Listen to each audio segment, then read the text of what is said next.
Olá, boa tarde, sou o Dr. Antônio Martins de Farias, estou aqui mais uma vez, né, primeiro para agradecer a você, a meu amigo, minha amiga, que tem dado seu like, seu dislike, tem feito seus comentários muito importantes. Quero agradecer também a Deus por estar vivo, por me permitir que eu faça esse vídeo, né, porque sem Deus nada é possível.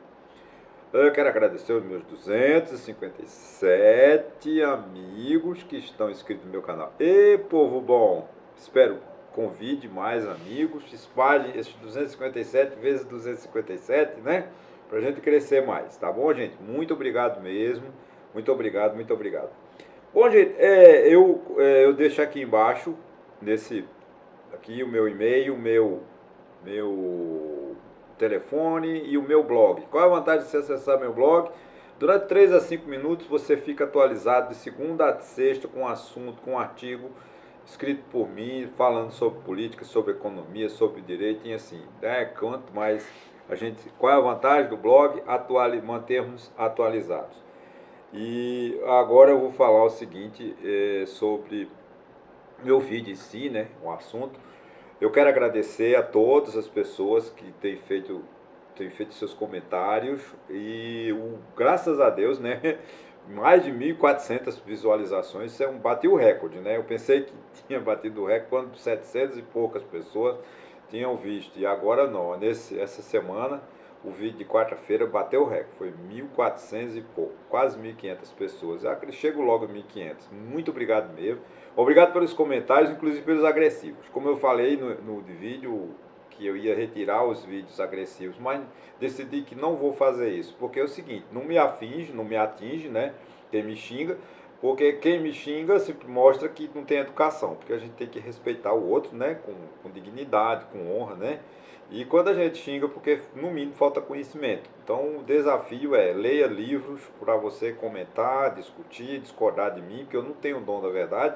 Se eu tivesse a verdade, eu não estaria aqui na terra, né? Eu estaria no céu, né? Porque só Deus que tem a verdade. Ninguém tem a verdade, ninguém está certo. Que me aponte aquele que está certo.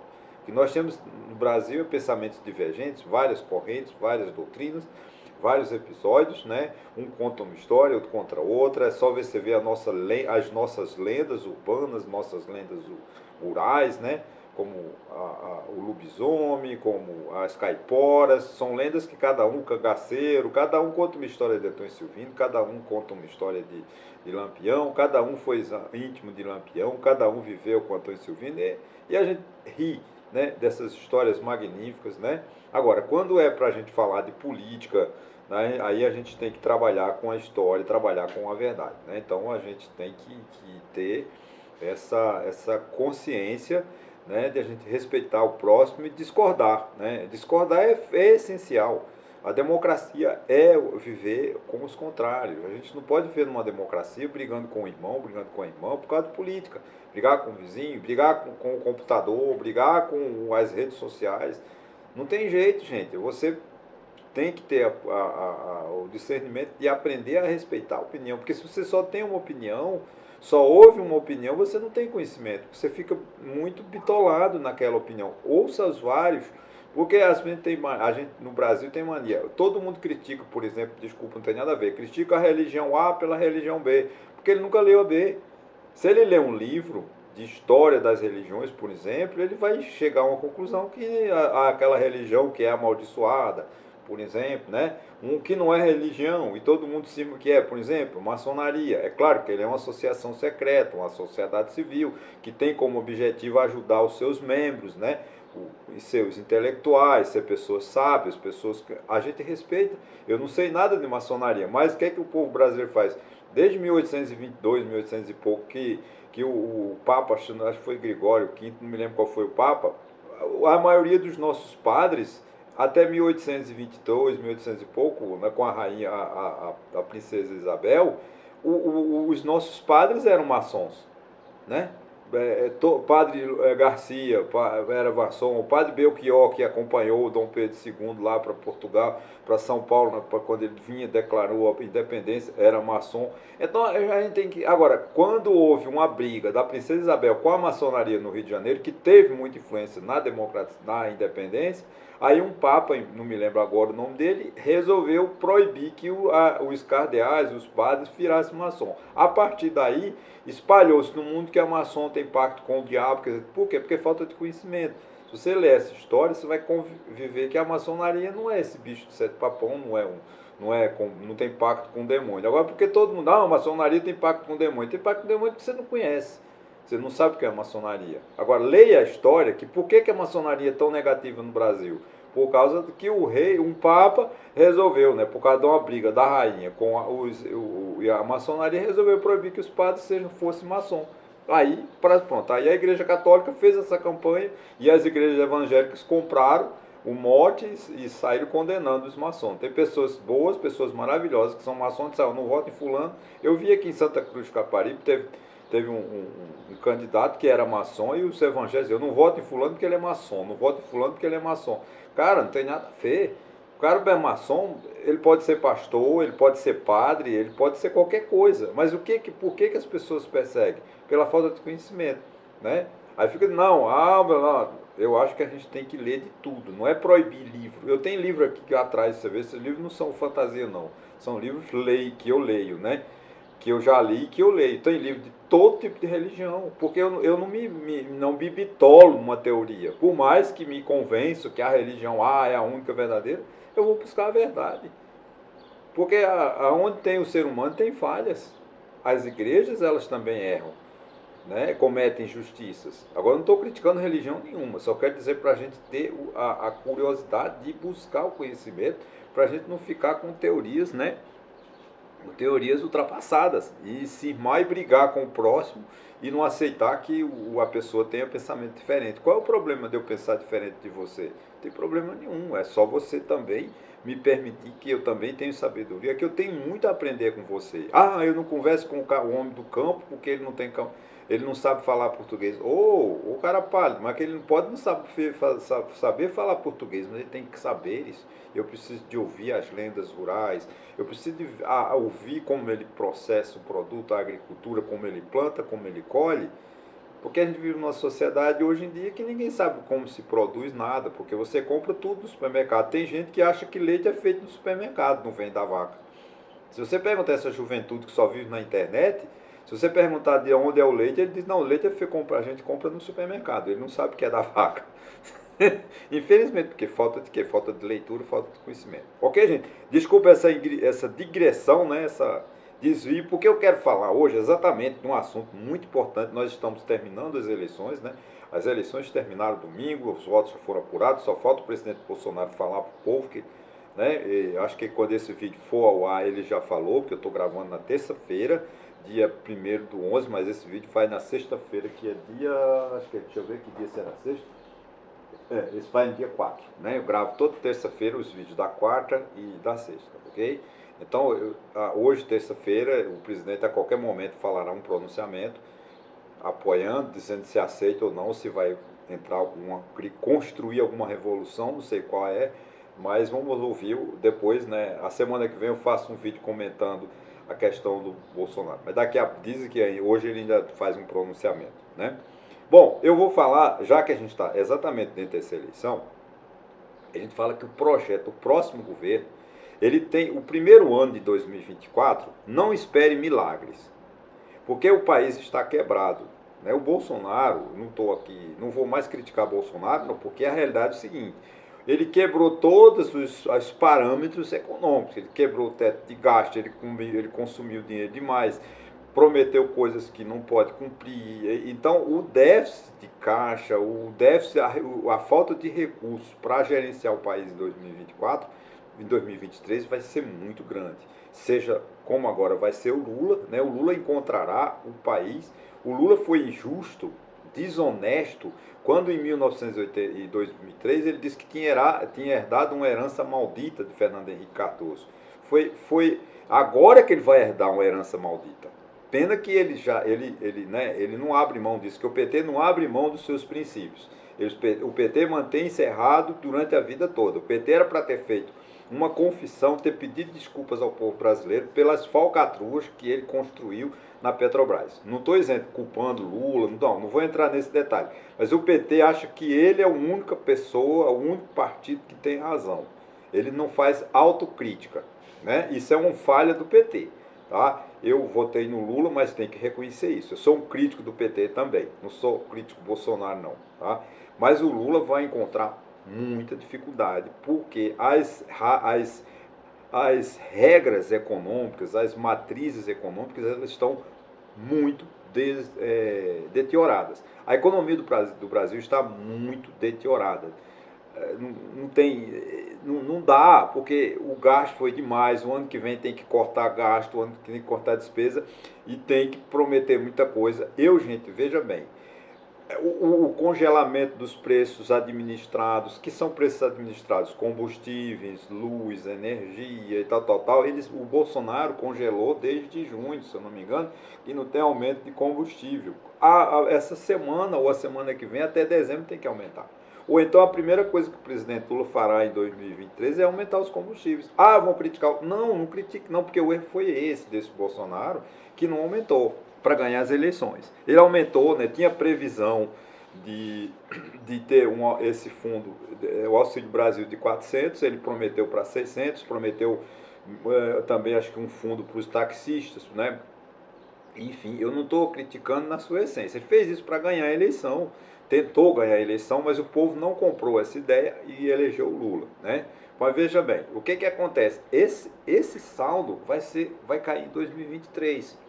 Então o governo Lula terá muita dificuldade de ajustar. Ele, para manter, por exemplo, ele não está na lei de LDO, Lei de Diretriz Orçamentária, que está para ser votado no orçamento para 2023, não está previsto o aumento de 400 para 600. Então, se o Lula quiser manter lá o Auxílio Brasil em 600 reais, ele vai ter que fazer uma alteração na Constituição ou alguma coisa, porque não tá, ele mandou, o presidente Bolsonaro não mandou esse aumento para o orçamento de 2000, porque ele não tem de onde tirar, essa é a grande realidade. Né? A ideia de Paulo Guedes é tirar, né, os descontos de educação, tirar os descontos de saúde das pessoas que pagam imposto de renda. Com isso ele economizaria 52 bilhões de reais, dá para pagar esse orçamento, esse aumento, né, do Auxílio Brasil. Mas eu não sei se isso vai vigorar, porque acho que é um absurdo, é inconstitucional, ele não pode fazer isso, penalizar os contribuintes têm que ser tratados de forma iguais, né? E não da maneira absurda, tirando os descontos, né, das pessoas que podem, né, optar pelo desconto de educação dos filhos e também dos custos com a saúde da família. É outro detalhe. Então, o país, o ano que vem, terá muita dificuldade. Então, não estou aqui pedindo clemência e pena de Lula. Não, ele sabia das consequências que ele enfrenta. Ele terá muita dificuldade. Agora, a sociedade não se assuste, porque não é porque o Lula quer. Se Bolsonaro tivesse vencido, eu também estaria fazendo o mesmo discurso, porque as dificuldades em 2023 serão muito grandes. Nós não sabemos como esse confronto da Ucrânia, né, que mudou o mundo a partir de 24 de fevereiro de 2022, como é que isso vai repercutir. Nós vamos entrar num processo de frio na Europa, onde o inverno naquela região, que vai faltar gás, vai faltar petróleo. Então não sabemos os aumentos dos combustíveis, como vai, se o petróleo vai se manter nos $100, vai para 150. Tudo isso a gente não tem essa possibilidade de previsão ainda, mas isso pode influenciar. Eu não enxergo, confesso a você, eu não enxergo uma saída para o Brasil que não seja através do aumento da carga tributária, que já é muito grande. Mas não tem como o Brasil não cobrar imposto, porque, gente, infelizmente, quem paga a conta é o povo. Os desastres dos políticos, as brigas dos políticos reverberam aonde? No povo, no mais fraco. Ora, se o Bolsonaro tirou 150 bilhões da receita dos estados, quando reduziu de 25%, 28% para 18% da alíquota do ICMS, para os estados não tem diferença nenhuma, porque eles vão cortar saúde, eles vão cortar transporte, eles vão cortar os hospitais, eles vão deixar de fazer exame, de fazer radiografia. Quem vai pagar é o pobre. infelizmente. Então, para o país ser um país justo, ele precisa de ter em 2000, lá para 2024, porque a criação de um tributo só entra em vigor no ano seguinte. Esse ano acho que não vão criar mais, né, nesse governo. Então, uma criação de um novo tributo, uma nova, né, se for um imposto, só entrará em vigor em 2024. Se for uma contribuição social, não. 3 meses depois da sua criação, ela entra em vigor, né?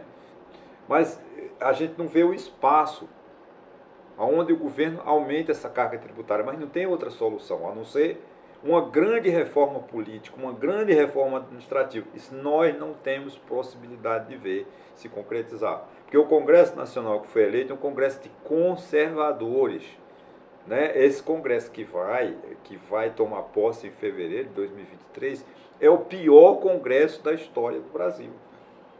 Porque só foi para lá conservador, só foi para lá Damares, só foi para lá o astronauta. Gente, é triste, mas eu não estou fazendo calamidade não, não estou pregando calamidade em 2023, só quero dizer que o presidente Lula encontrará muita dificuldade. Aí é onde está, eu quero concluir, né?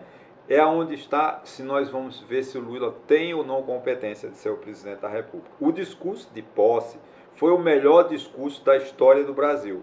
Foi escrito por várias mãos, claro que nós não vamos saber quem o escreveu, mas o discurso de posse não, o discurso da vitória, né, de Lula, desculpa, o discurso da posse não, o discurso da vitória que o Lula fez no domingo à noite, foi rico, e ele chama a atenção da sociedade. Eu não vou ser o governo do PT, eu não vou ser o governo dos partidos, vou ser o governo para o povo. Então é preciso que o povo compreenda o presidente Lula, ele chame para si, ele nos chame para a responsabilidade, para que a gente também compactue com ele, para que a gente colabore com o país. O Brasil precisa da nossa colaboração, porque o país está destruído nos seus aspectos políticos, nos seus aspectos econômicos e as instituições. Né? O presidente Bolsonaro conseguiu destruir o país, desconstruir toda aquela estrutura que nós fizemos de 1985, 88, com a reforma, com a nova Constituição. O Bolsonaro conseguiu mexer, né? Os nossos militares estavam quietos, ele resgatou os militares, trouxe os militares para o Palácio do Planalto. O Lula terá dificuldade de retirar essa quantidade de militares que Bolsonaro levou, acho que mais de 6 mil militares que foram para exercer funções civis. Então é um problema, o Lula terá muita dificuldade em 2023, 2024 até 2026, porque o Brasil precisa de crescer a economia, ele precisa sair da crise e fazer com que essa economia cresça. E os programas Minha Casa Minha Vida, não sei se vai ter esse nome, mas Minha Casa Amarela, que realmente funcione. Porque o governo Bolsonaro criou esses projetos de Minha Casa Amarela, mas não investiu, então não adianta. Cadê o dinheiro? Cadê a construção de casas? Né? O povo está precisando. Hoje mesmo, por exemplo, quero encerrar aqui, que eu ia falar sobre essa, mas acabei me envolvendo. A construção civil pede juro baixo, estímulo à habitação popular do governo Lula. É isso, exatamente. Então tem isso aí, a construção civil defendendo os interesses dela. Um juro de 13%, 14% fica muito alto. Agora, por que os juros são altos? Os juros são altos para segurar a inflação, que é a única política que temos, porque o governo Bolsonaro, ao invés de aumentar o tributo, você diminui a inflação com o quê? Com aumento de imposto, redução do consumo e aumento de juros. O Bolsonaro não fez nada disso, porque o consumo, se realmente diminuir o consumo, o povo morre de fome. Aumentar tributo, ele diminuiu, tirou receita dos estados, 150 bilhões de reais. Só sobra o que é a política monetária do Banco Central. Aí o que é que o Banco Central vai? Aumenta os juros. Só tem, nesse tripé que eu citei, só tem um. Então vê como a política econômica do Brasil está desastrada. Então esse governo do presidente Lula tem que pensar em tudo isso, encontrar um equilíbrio para que a sociedade fique tranquila, para que a sociedade encontre o seu caminho e que essa nossa economia cresça, que seja criada geração de emprego. Sem isso, o Brasil não vai sair da crise. Espero que a terceira década do século XXI agora até 2026, né, com o presidente Lula no governo, que esse país cresça, que esse país gere emprego, que o país melhore a nossa educação, porque nós temos uma geração de analfabetos, que foi os filhos da pandemia, essas crianças que ficaram afastadas da escola por mais de 2 anos, tem um reflexo negativo na vida dela, para que nós vamos levar pelo menos 20 anos para recuperar esse analfabetismo que foi provocado pela pandemia. Isso por quê? Porque o governo federal não se interessou em encontrar saídas, né, para as escolas, né? Ah, porque tudo fechou. Não, ele não precisava não era abrir tudo, matar a gente, mas tinha que ter saído. O Ministério da Educação nada fez para reduzir o prejuízo dessas crianças. Nós temos uma geração de crianças analfabetas que nós levaremos pelo menos 20 anos, ou perderemos uma geração de pessoas analfabetas. E gente analfabeta, infelizmente, não tem chance de ser um cidadão apto, porque ele vai sofrer consequências gravíssimas para encontrar emprego, para ser competitivo no mercado tão concorrido e tão injusto como é o mercado brasileiro. Ok, gente? Olha, muito obrigado e até a próxima.